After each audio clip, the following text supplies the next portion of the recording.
Escola Bíblica Dominical, Programa de Educação Cristã Continuada da Assembleia de Deus Igreja Mãe, Revista Timóteo e Tito, servos de Deus e servos da Igreja.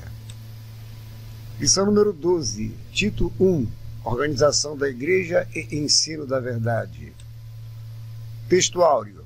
Por esta causa te deixei em Creta para que pusesses em ordem as coisas restantes, bem como em cada cidade constituísses presbíteros conforme te prescrevi. Tito, capítulo 1, versículo 5. A verdade prática nos diz: as igrejas locais cumprirão melhor sua missão quando bem organizadas. Leitura bíblica em classe está em Tito, do capítulo 1, do versículos 1 ao 5. Paulo, servo de Deus e apóstolo de Jesus Cristo, para promover a fé que é dos eleitos de Deus e o pleno conhecimento da verdade segundo a piedade, na esperança da vida eterna que Deus, que não pode mentir, prometeu antes dos tempos eternos e, em tempos devidos, manifestou a sua palavra mediante a pregação que me foi confiada por mandato de Deus, nosso Salvador. A Tito, verdadeiro filho, segundo a fé comum, graça e paz da parte de Deus Pai e de Jesus Cristo, de Cristo Jesus, nosso Salvador. Por esta causa te deixei em Creta para que pusesses em ordem as coisas restantes, bem como a cada cidade constituísses presbíteros, conforme te prescrevi. A introdução. A introdução da carta de Paulo a Tito é a terceira mais longa escrita pelo apóstolo. Nela, Paulo não explicou as circunstâncias pessoais nas quais se encontrava, mas enfatizou que a sã doutrina caminha de mãos dadas com a vida de santificação e a realização das boas obras. Primeira parte, a esperança gloriosa. 1. Servo e apóstolo. Nesta longa saudação, o apóstolo Paulo enfatizou a importância da palavra de Deus. O ministério do apóstolo era governado pela palavra, pois ele era um servo de Deus. Esta é a primeira e única vez em suas cartas que Paulo refere-se a si mesmo como servo de Deus. E um termo de grande honraria, uma vez que foi usada no Antigo Testamento para os patriarcas, profetas e reis. O propósito de seu ministério era compartilhar a fé, o conjunto de verdades contidas na palavra de Deus. A piedade é um conceito importante nesta carta, apesar de o termo em si ser usado apenas uma vez. Mas a referência repetida às boas obras enfatiza esse tema. A verdade do Evangelho transforma uma vida de impiedade em uma vida de santidade. Infelizmente, muitos do que frequentavam a igreja de Creta, como alguns membros das congregações de hoje, professavam ser salvos, mas levavam uma vida que negava essa profissão de fé. A grande esperança. A fé em Jesus Cristo não apenas salva e torna a vida piedosa hoje, como também nos dá esperança para o futuro. As promessas de Deus dão segurança para o futuro e Deus não pode mentir. Somos nascidos de novo para uma viva esperança, pois cremos no Cristo vivo. O propósito dessa esperança é oferecer aos que creem a vida eterna. Nossa vida eterna tem a ver com a fruição da comunhão com Deus, desde agora e por toda a eternidade. A verdade evangélica tem sua consumação na eternidade. Ela fala da terra e também do céu. Tem sido transformadora para a vida do lado de cada sepultura e oferece segurança para a vida além túmulo. Essa verdade não é como uma verdade científica, histórica e política, mas uma verdade espiritual que conduz o homem a uma vida santa e o prepara desde já para o céu absolutamente santo. Paternidade espiritual. Paulo está se dirigindo a um filho espiritual. Trata-se de alguém que veio a Cristo por intermédio do ministério de Paulo.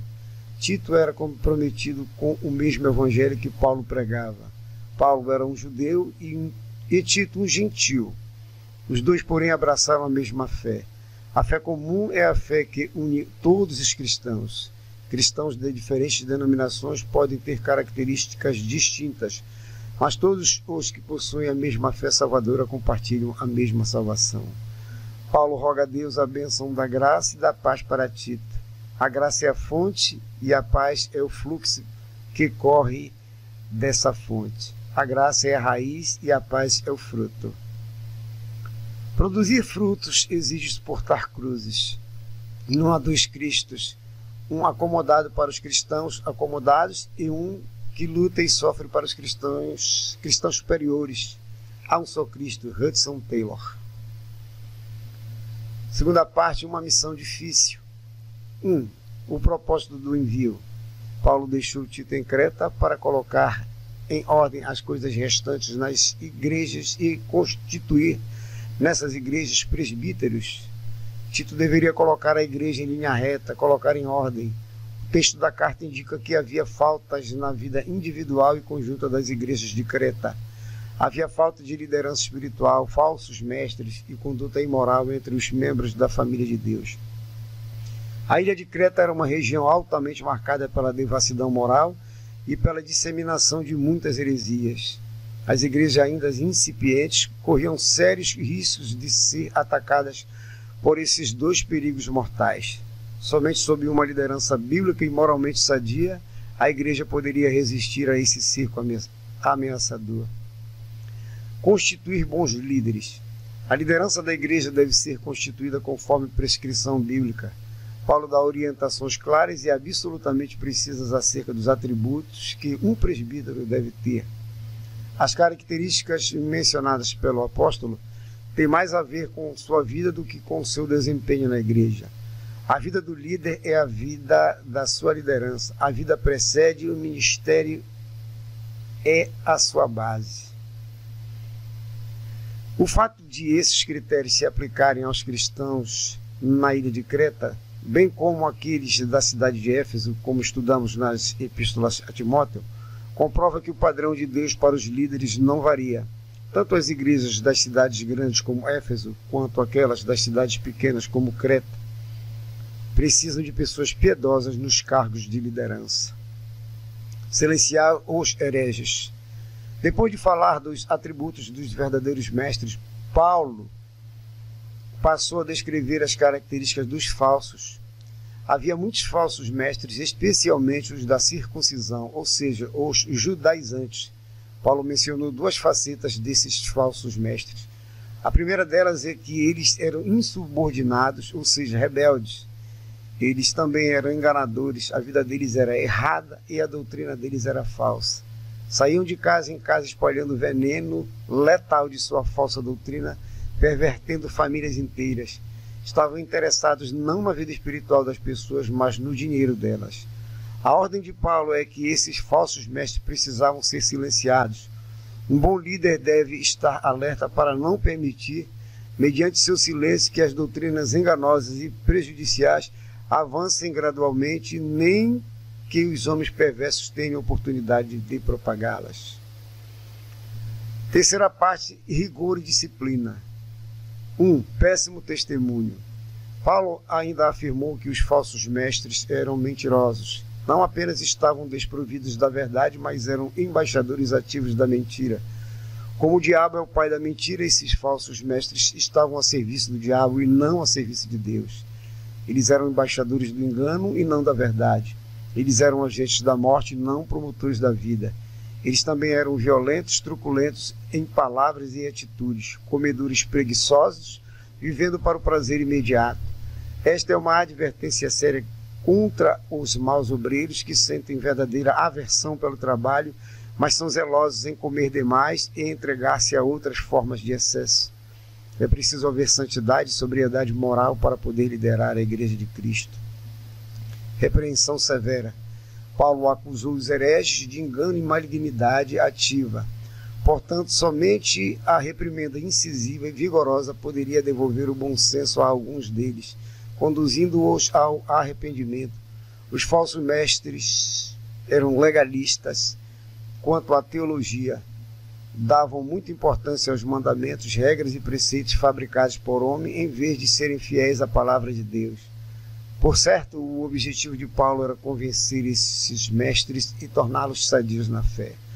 Mas ao fazê-lo também deveria proteger a igreja de seus ensinamentos falsos.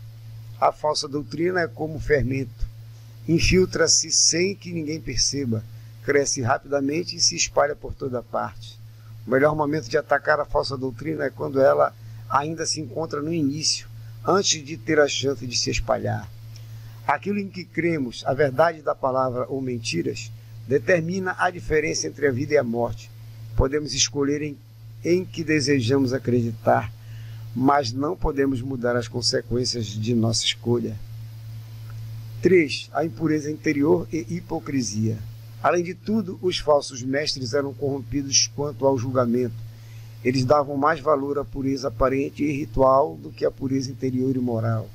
Eles proibiam o que Deus aprovava, porque viviam atolados na impureza, julgavam tudo como impuro. Eles também eram inconsistentes quanto ao testemunho. O apóstolo Paulo provavelmente criticou aqui a pressuposição arrogante de que eles mesmos eram uma elite com o conhecimento privilegiado de Deus. Por fim, havia separação entre sua teologia e sua vida, pois seu conhecimento não produzia mudança no seu caráter. Diziam conhecer a Deus, mas negavam a Deus na sua conduta.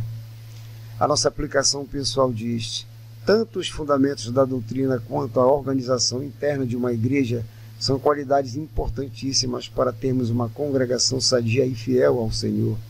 O esforço pela boa organização evidencia o compromisso dos fiéis. Amém.